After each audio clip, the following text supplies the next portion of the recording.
Hello, Brad here, just to say we're super proud that the Friday 5pm podcast is sponsored by the Malt Miller, the UK's best home brew store. We use the Malt Miller for all of our homebrew experiments, as well as tapping them up for advice and binging on their awesome YouTube channel all the time. That's why whenever we release a homebrew video, we put a recipe kit live on the Malt Miller, so you can brew with the exact same amazing ingredients that we did. The same ingredients used by pro brewers. So alongside the Malt Miller's nitro-flushed hops, cold-stored yeast and milled-to-order malts, you can pick up recipe kits for our 5 Points Best Bitter, Russian River West Coast IPA, and now the fastest beer in the world, a hazy session IPA that goes from grain to glass in less than 48 hours. Sign up to their newsletter at tinyurl.com/Malt Miller to get 5% off your first order. With the Malt Miller's amazing customer service and Jonny's 48-hour recipe, you could order the ingredients on a Monday and be drinking the beer by the weekend. Speaking of which, it's Friday. It's 5pm. So enjoy this week's Friday 5pm podcast.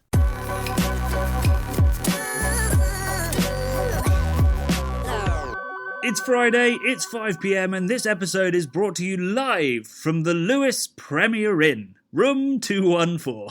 Wow. You're not staying there another night, are you? You might get lots of interested parties coming to room 214. People that are staying there tomorrow night, Jonny, are going to get absolutely bombarded by randy beer geeks. Wanting a couple of the cans I stole from Burning Sky yesterday. Oh, dropping a little Burning Sky chat, are you? How was your Premiere Inn breakfast, mate? Mate, I don't get a Premiere Inn breakfast. What do you mean? During COVID, there is no breakfast served in Premiere Inns. You are kidding me. Who would want to stay in a fucking Premiere Inn without the breakfast buffet?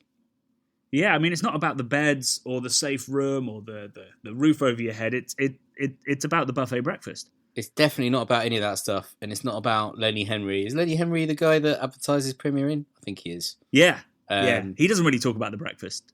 So what did you do with your 13-inch plate? Did you just keep it in your bag then? Were you very disappointed? Brought my plate all the way from London for no reason. Unbelievable. Damn. No, I didn't bring a plate. I'm supporting independent businesses. I don't know whether Premiere Inn is one. I presume it's not the craft of the hotel world. So some good coffee in Lewes elsewhere is nice. How I breakfasted. Well, you're in a great part of the world for all things nice coffee, beer, food, countryside. Sussex, baby. Welcome to Sussex. So you were at Burning Sky yesterday. That's pretty exciting. Very jealous. Yeah, it was a wonderful day. The sun shone for us, and it was the second spontaneous brew, second cool ship brew of the year for them, and I went down to photograph it for my new book. Nice. And it's the first time. I mean, I think I've been to every single traditional lambic brewery. So not all of the new guys like Boffcont and people like that, but I've been to all of the classic lambic breweries and never seen a cool ship being filled. So this was my first experience of seeing like 4,000 litres of boiling hot wort pouring into a swimming pool at the top of a brewery. And, even though I've talked about it endlessly on the channel, endlessly, at sort of corporate tastings and stuff that I do, I've never witnessed it. And words cannot do justice to how bizarre it is.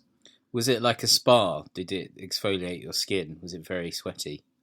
I got super sweaty, yeah, because it's up in the top of the brewery, but Burning Sky don't, like, lots of breweries have like open roofs, which supposedly lets the bacteria in as if it's not already in the building. And yeah, Burning Sky do not have that. So it is basically a sauna at the top of their brewery. And while I was up there, I did a time lapse ready for a video that we're going to do soon. Did a time lapse of it filling. So I was up there the whole time. And it was like I've been playing badminton for about a week. The sweatiest man. Nice. I bet the smell was amazing. Yeah, it was incredible. It smells like flowers and honey and caramel and like really stinging hops as well. Like it's aged hops that they use, but the quantities are massive per litre. So there's a really big hop aroma in it. And also we drank a Cool Ship number 3, which is the latest vintage, the first of Burning Skies to have 1, 2 and 3 year lambic style beer. And it had loads of bitterness to it, actually, a real kind of stingy nettle kind of finish. So, yeah, Burning Sky seemed to enjoy a little bit more bitterness than a traditional lambic brewer would. Wow. That all sounds amazing and incredibly sort of dreamy for a beer fan. All these kind of like crazy processes going on in a. Is it like a wooden building as well? Is it like a real old school farmy sort of vibe? Yeah, Burning Sky is a proper like farmhouse kind of brewery. Not in terms of what they brew, although they do use local ingredients, but in terms of like it is literally a barn on a farm. And the Cool Ship used to be in a really like slightly rickety looking barn, and they've moved it into the main brewery and turned that other one into storage. So it's not quite as romantic a setting, but it's pretty amazing because it sort of lords it over all the tanks. You've got all these tanks lined up, all these steel tanks, and then the Cool Ship just sort of looms down on it going, we don't need technology. I'm sort of imagining you smelling like some, like if you go to a bonfire or you've been doing a barbecue and you absolutely kind of reek of the coals. I imagine you just smelling of aged hops now. It's just infused into your body. You know what? I think I probably did. Nice. I haven't asked anybody, and I've showered since, but it felt like it was sticking to my skin almost. Yeah. Anyone who homebrews knows that whatever room you brew in, like, slowly gets really sticky. Like the ventilation hood on a cooker just inexplicably gathers. Like there's stickiness in the steam. So perhaps I've now been imbued with lambic. Wow, great stuff. Or rather Sussex spontaneous beer. Apologies to any Belgians. Well, it all sounds great, man, to be honest. As long as you're not sticky, then nobody wants to be sticky. I don't like sticky underarm deodorant. That's why I used to spray on stuff. But, I know you're a roll-on man, first. Aren't you? I'm not a roll-on man. You were a roll-on man. How dare you? What do you use then? Man. What do you use? I use Right Guard. That's like a gel, like a roll-on thing, isn't it? Like a stick, like a Pritt stick. Who used roll-on? Nobody uses roll-on. I swear, when we've been on a trip years ago, you had a stick thing that you were rubbing on your arm. Have I imagined that? Okay. I think that's a weird dream you've had, and I don't want to hear any more about that dream.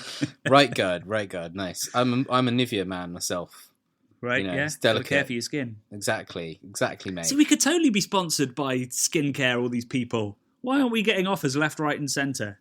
It's because I look like a grubby urchin, and we're both pretty should be hairy. Beard care then. Speaking of hairy, I saw one of the hairy bikers at the weekend, actually, and I nearly went up to him and said, you gave my mate an award and I was supposed to be there, but I didn't come because we didn't think we were going to win it.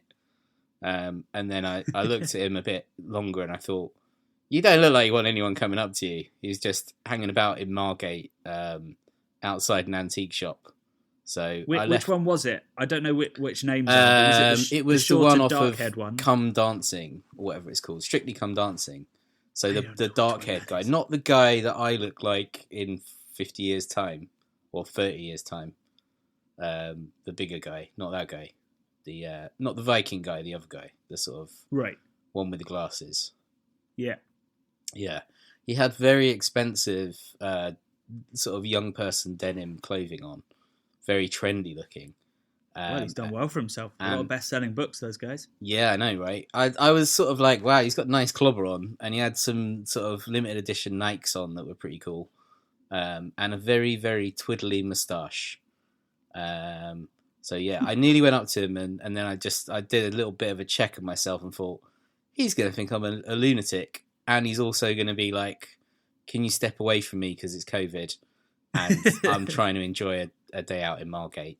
So I left him to it. I like how you're wonderfully naive. I should go chat to him. We've got a bit of history and a story descended into, no, it's a pandemic. I'll probably kill him in probably a matter of seconds. I also saw Bimini, Bon Boulash from oh my God, Drag Race. So it was a real celeb spotting day. But yes, mate. That was the last time I drank any beer last weekend. I haven't drank any beer this week, Johnny. So good Lord, Brad. I'm quite excited. We're filming together today. Yay! Outside, Johnny, in Sussex. Outside. It's going to be great. Yeah, I mean, I've drunk quite a lot of beer recently. So I submitted my book. the first half of the book was submitted on Tuesday, so I celebrated on Tuesday. Well done. Then yesterday I was at Burning Sky, drank a load of Cool Ship beer, and then and also had the most incredible cherry saison. Nice. Which was just unbelievable. I'll put a photo in our stories at some point because it looked like luminous red as well. It was dead exciting. Wow. But yeah, and then I met Emma Inch, the amazing beer writer and broadcaster, last night for some pints of Harvey's, and had a wonderful time. She's got a great YouTube channel. I'll put a link to that in the descriptions box of the podcast so that you guys can see that. And her podcast is her main thing, and it's awesome. But we put the beer world to rights for a couple of hours, and now I feel a little bit dodgy this morning. But hey. So how many pints did you drink, Johnny? It was only 4. 4? Pretty low ABV. So I'm clearly out of practice. Yeah, mate. You need to get down the beer gym. Get working those muscles. Get my summer 6-pack. That's it. Of beers. Of Risky Boys. That was of Risky Boys. I haven't had a Risky Boy since. I'm nervous about what could happen to me if I go down that road too far. It is a risky old road. When you were talking about cool ships, and you said I've been to every, and I thought you were going to say every cool ship, and then it made me think of train spotters and being massive geeks, and I thought maybe you get like cool ship train spotters that go around and because they're kind of like steam engines as well, aren't they? It's very steamy, so a bit steampunk brewing. There probably are people that. People definitely collect lambic. I don't know whether they collect being by a cool ship while it's filling, but there's probably somebody out there who has an ambition to see every cool ship be filled. The one at Burning Sky is really, really small, whereas if you saw like the Lindemans one being filled, like that thing is fucking huge. It must take nearly a whole night just to fill it, let alone actually cool down. Yeah, I guess it's a scale thing, isn't it? Obviously, Burning Sky are pretty teeny tiny compared to Lindemann. But what was I going to say? Yeah, because it was like train spotters are writing down the sort of the car registrations of the trains as they fly by and stuff, aren't they? So I'm guessing a lot of cool ships are kind of made out of different weird things. So maybe you can't. I think they're all steel, mate. Are they all just steel? I think so. Oh, maybe there's some copper ones knocking around. They'd be expensive, wouldn't they? Copper's so expensive these days. People go and nick copper wiring. You could imagine some oinks turning up in the middle of the night, jumping in your copper cool ship, and then getting slowly boiled to death. Yeah, they get boiled to death while they're trying to steal the cool ship. That'd be a fitting end. Blimey, this went to a dark place. Should we talk about the video? Talking of dark places. Let's take it to a more mild place. There we go. Oh, you ruined mine. I was going to go with the dark place with a dark mild, and you've gone with a mild place. Oh, well, there you go. Hey, they were both clever. Same but different. Exactly. So, yeah, this week we put a video live with Boxcar, which is one of my favourite London breweries, and they have a really lovely tap room as well. But the main reason we went there is because they make an amazing mild and an amazing double mild. And we'll circle back to the word double with our question later in the podcast. But we just wanted to tell the story of Boxcar because it's really interesting to think about the fact that they started making hazy beer. And then almost, I wouldn't call it for a joke, but as an experiment, they made a dark mild because they realised that, everything they'd learned about New England IPA also kind of applied to mild in terms of the yeast and the sweet malt character and the rich body and all this kind of stuff. Obviously not the hopping regime. And they made an absolutely stellar mild. So I really wanted to tell that story. And it's interesting how we get the same comments from the same people across our mild video and this video. There's clearly a mild scene out there. Yeah, I mean, it's probably quite small, but it's definitely a mild scene. This mild is interesting because it's in a can, right? And it's carbonated and it's like amped up compared to a sort of cask mild, right? So it's he tried to recreate the feel of a cask ale in can by using water chemistry, so New England water chemistry, so really giving it that kind of fluffy feel, and then wheats and possibly even oats, I think, to try and give it that kind of creaminess that a sparkled mild would have. Amazing.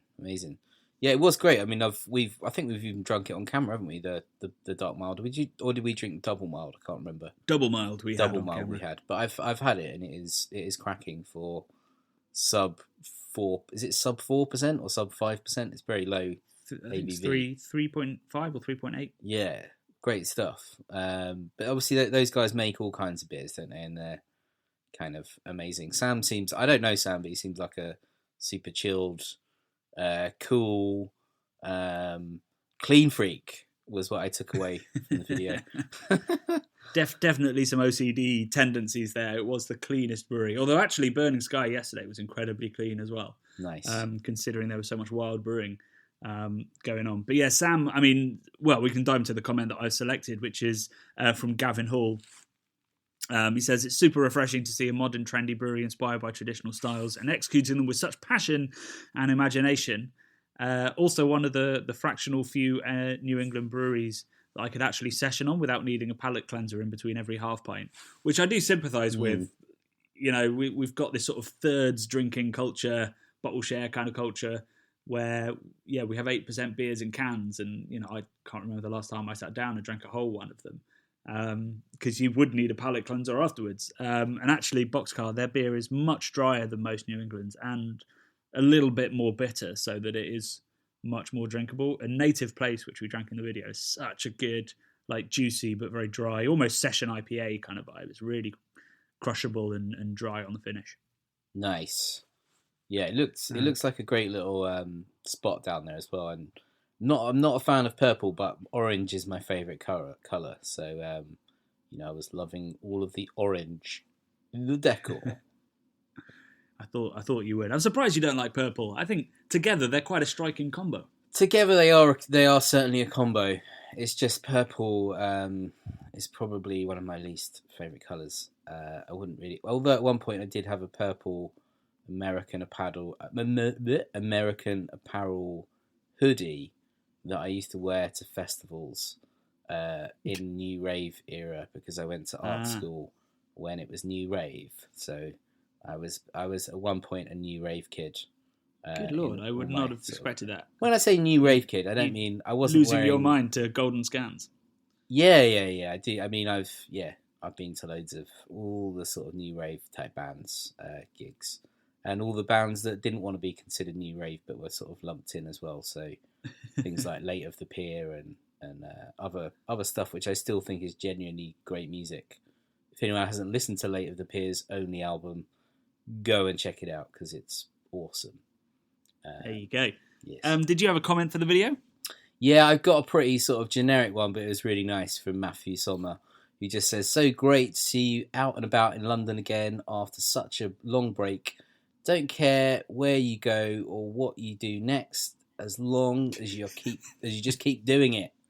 Oh, well, that's nice. You know, super nice. So I mean, that's the thing. We've not been able to get out and about, so we've had to pivot to just sort of filming out of our houses and stuff, which is not, you know, the heart of Craft Beer Channel. We are beer adventurers who like to sort of go down different trails and visit all places all around the world, and actually go out and meet people and have I think our best content isn't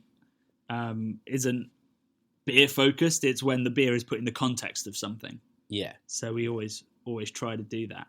In the comments, actually, I put a question just asking people where they'd want us to go now that we can start to travel. And we got some great answers. A couple of people saying Saison du Pont, which I would love to go visit. Crazy Duck Brewery in Slovenia. Sure. I've never heard of them, but I'd love to go to Slovenia as well. They make great hops.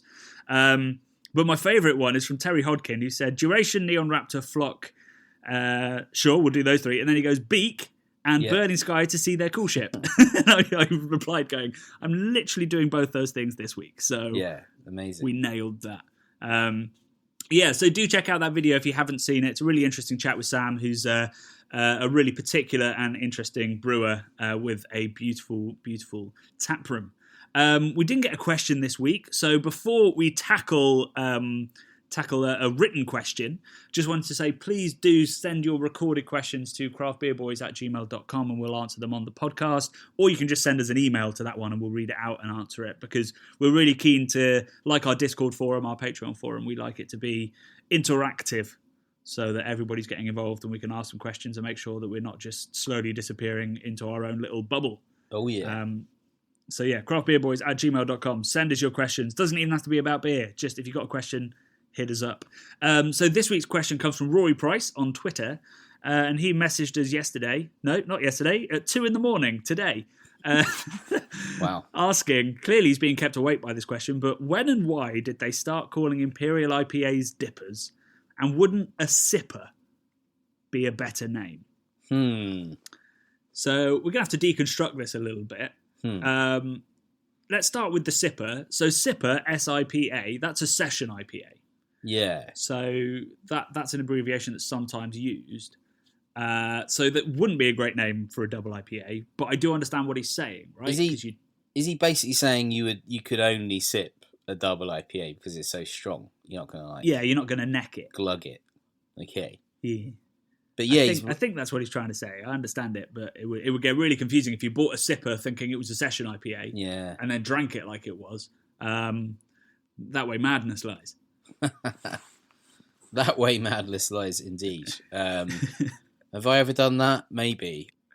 You almost certainly have. So yeah, dippers, sippers, different things. It's already claimed. It's not like the Risky Boy, where we can stake a claim on that. You're working so hard to make Risky Boy a thing, aren't you? Yeah, it's great. I love it. It's going to be a Risky Boy summer, maybe. Very short. Maybe it is. A short Risky Boy summer when everyone falls off a cliff after not drinking much for a year. Just disclaimer, don't drink by cliffs, people. Yeah. Do not drink by cliffs. Yeah. Let's look at the other part of the question, which is around Imperial IPAs and double IPAs. So Imperial IPA has a long history. So Imperial got used in beer back when we were sending strong porters and stouts over to St. Petersburg in Russia. And they started calling them Imperial stouts in their marketing to try and make it feel a bit more, what's fancy. The word? Aspirational. Fancy. Yeah, fancy, yeah. For people at home. So they started putting that onto their stouts and their porters. And that started to spread across the different styles that breweries were making. So it just started to mean the strongest one that we make. So it went on to IPAs, it went on to probably bitters, old ales, everything. It was Imperial if it was the strongest version, because breweries would release, multiple different gravities of the same beer, and the most strongest, there's the hangover poking through, would be the Imperial one. But yeah, at some point, I don't actually know exactly when it happened, but yeah, we started calling them double IPAs, and I think it's an Americanism. Obviously, there's some form in Belgian tradition of, they have the singles, the doubles, the triples, and the quads. So maybe America sort of looked at that and went, we should do that. I like the metric IPA. of the double IPA. I think it makes sense because you know what you're getting into. You're like, IPA is pretty strong anyway. Double trouble. You're like, you've got pale ale, then you've got an IPA, then you've got a double IPA. So in my head, I'm like, I know what that is. I know it's going to be maybe not necessarily double the strength, but it's going to be a lot stronger. Especially if you're out in America, where a double IPA, they're not messing about with that. That is seriously strong beer. Like at least an ABV or two higher than it is over here. I think it's a good metric. It's just simple. It's like Ron Seal does what it says on the tin. But I don't think it is Ron Seal. I don't think it does what it says on the tin, because it's not double anything. It's not double the malt, not double the hops, not double the strength. It's not double in that Belgium style, but it's double trouble for sure. It certainly is. Yeah. Yeah. So if anybody out there knows who made the first double IPA, it's going to be someone in America who decided that Imperial wasn't working for them.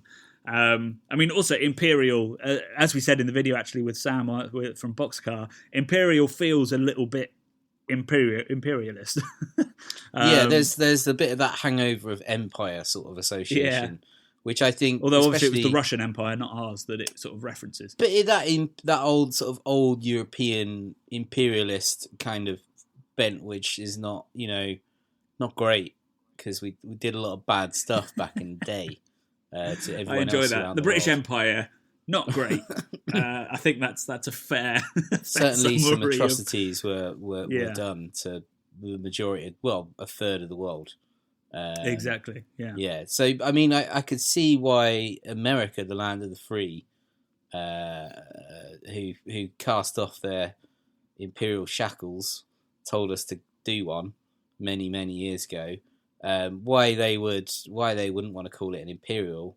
I totally get that. So they're not a classist sort of society in the sort of European royal kind of terms. So they've got a totally different way of looking at the world and a sort of manifest destiny, and every man can sort of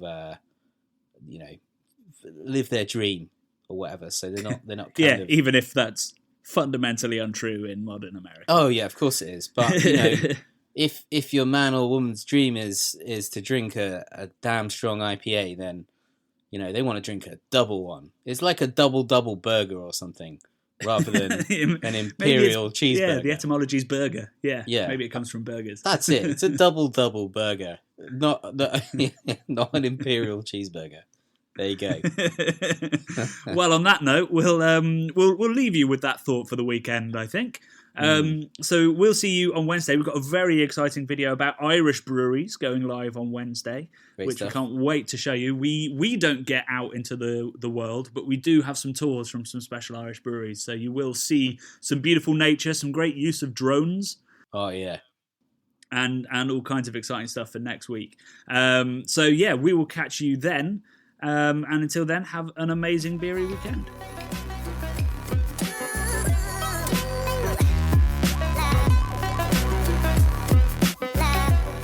The Bubble Podcast is brought to you by the nerds behind YouTube's Craft Beer channel. Head to youtube.com/the Craft Beer channel to watch this week's video and over 400 more exciting episodes.